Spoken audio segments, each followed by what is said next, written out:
Could this be the next house building scandal? Hundreds of new homes have been built using weak mortar that does not meet recommended industry standards, an investigation for this programme has found. We've seen reports of faulty properties on at least 13 estates up and down the country. The full extent of the industry-wide problem is hard to measure, though, as some homeowners have been asked to sign a gagging order to claim compensation or just to get the problem fixed. Our reporter Jim Reid has this exclusive film.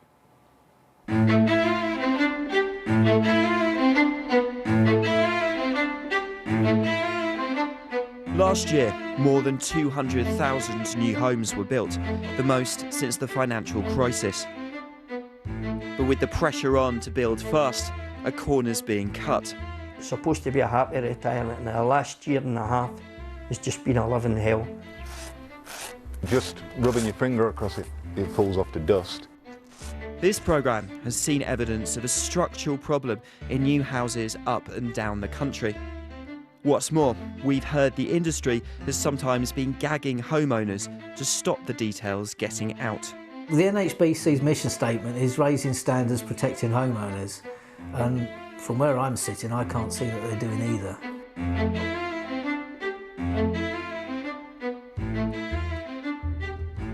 In these ones here, the bedding, there's nothing there, the mortar's completely disappeared. An estate near Glasgow. And you can see the insulation in here too. Vinny bought this house 6 years ago. When we filmed, the mortar in his side wall was being replaced. Just as I touch it, it's coming out. When he moved in, there were small problems, cracks in the plaster and so on. Then he was watching TV when he says he heard 2 loud bangs.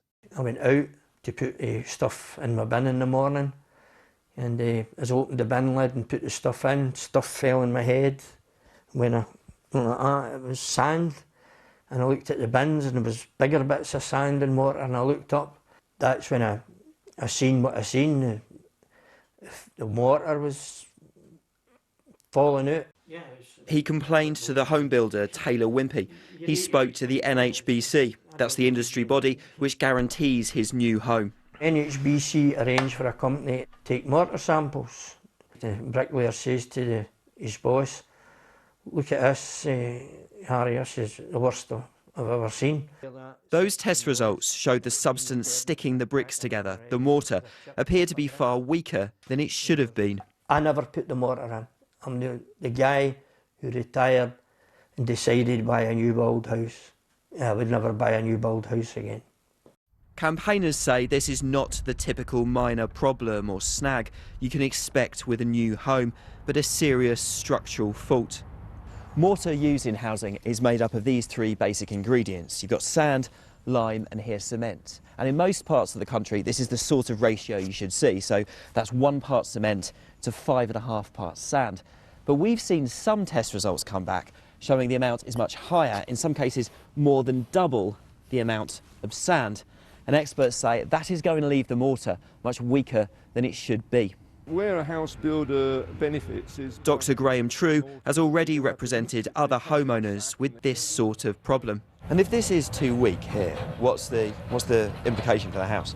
Well, if it's too weak, it's not going to be durable, it's not going to withstand erosion, it's not going to withstand the weathering that's going to come across it. If I were that owner, my concern was if I ever wanted to sell that house and a search was done and it was found out by a surveyor that it had this issue, then the property value could be significantly reduced. So why is this happening? Well, construction experts say one reason could be a switch across the industry to a new type of factory mixed mortar, which might pass a test in a laboratory, but not always be strong enough in the real world. Vinny, now in his 70s, lost his wife 15 years ago and now lives on his own. After those tests, the NHBC, the body that guarantees his house, did accept that something was wrong.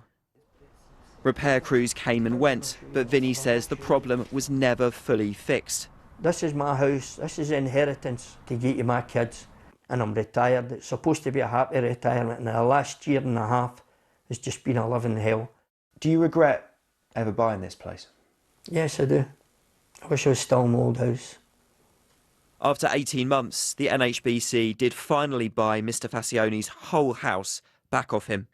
In a statement, it said, "Unfortunately, the performance of the contractor we employed to repair the property was not good enough, and so, in consideration of Mr Fassione's personal circumstances, we offered to buy it. We did not buy the property because of the original mortar erosion." And the home builder Taylor Wimpey said, "We would like to sincerely apologise to Mr Fascione for the issues he experienced with his home. On those occasions where issues do arise, we endeavour to resolve them as soon as practically possible." Housing campaigners, though, say this problem is far from a few isolated cases. We've seen reports of failing or weak mortar in new houses built by different companies from Scotland to Sussex.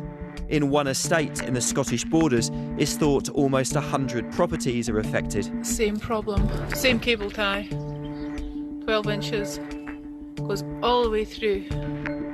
The builder said there is no structural risk and it has agreed to repair the homes that need it.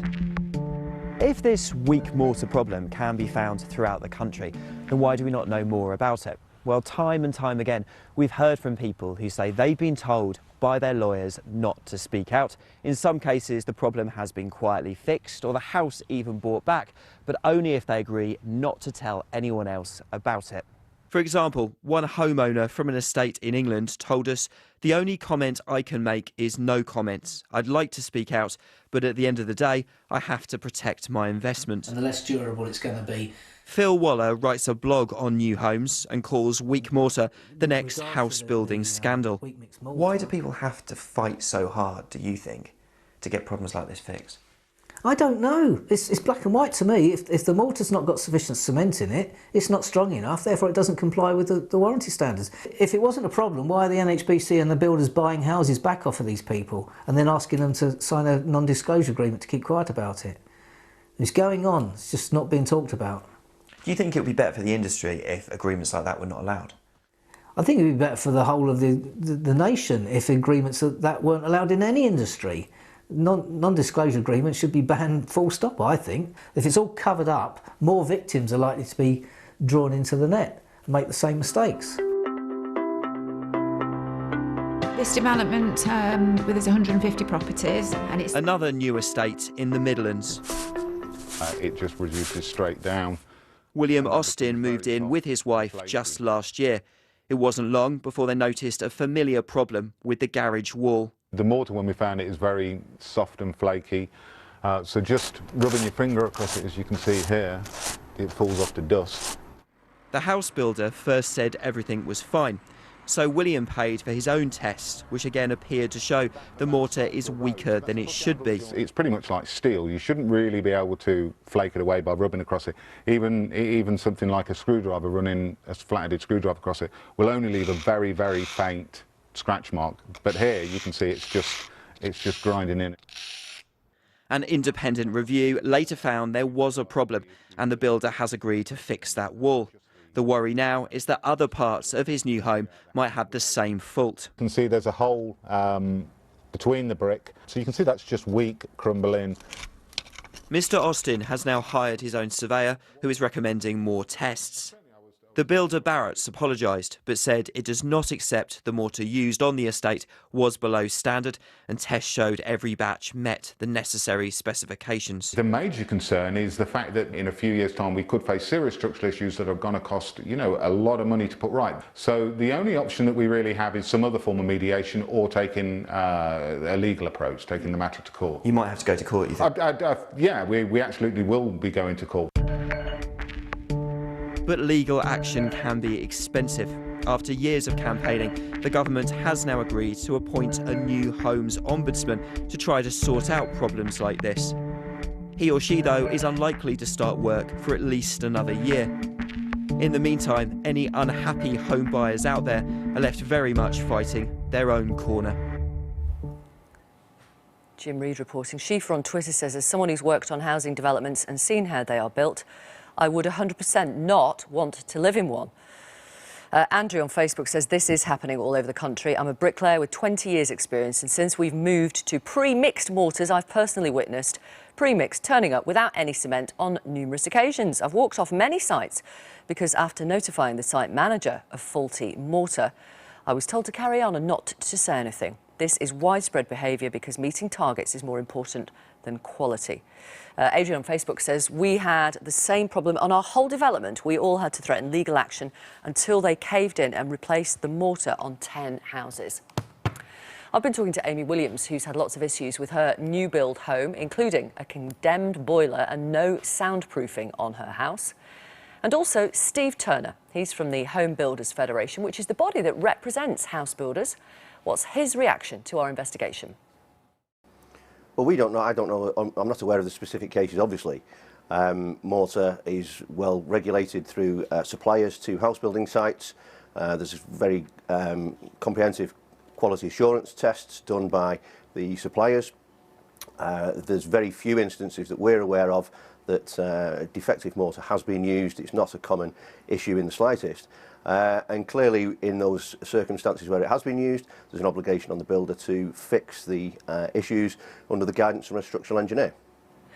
Well, we've heard about new build properties in at least 13 housing estates from parts of Scotland to Sussex. And, quote, retired construction manager Phil Waller told us this is both widespread and very serious. Well, certainly don't accept that. We've spoken to a number of builders in the past week. Most have had no issues with mortar whatsoever. Those that have, it's on a very limited number of sites. There is defective mortar. You can scrape this stuff out from in between the bricks. Well, clearly I'm not able to see whatever you've got. If that is the case, then it's the builder's responsibility to go in and with the structural engineer to fix the issues that you say exist. Why is it happening at all, do you think? Well, we're building hundreds of thousands of homes a year. The vast majority of people who buy and purchase a new build home are happy with their home. Of course, when you're building so many of any product in all weathers, using a range of trades and a range of materials, there's going to be a number of instances where there are issues. Why are there going to be some cases where there are problems? Why should we accept that? Well, it's not about accepting it. It's just, unfortunately, when you're building over the past few years, and I'm sure some of the cases you've got have been built, not this year, but over the past few years, we've built millions of new homes. When you're building millions of any product, especially something as complex as a house, there is unfortunately going to be a very small number of instances where things do go wrong. In those instances, there's a clear process for the builder to address the issues and fix them to the satisfaction of the customer. What do you think about some companies asking people who've bought new builds and found problems with them to sign non-disclosure agreements? That's not something we're aware of. That's obviously something to do between the customer and the builder. Is it okay? Is it appropriate? It's something that's volunteered between both parties, sometimes at the behest of the individual's solicitor, to protect both parties. It's not something we're aware of. I don't think they are widely used in the slightest.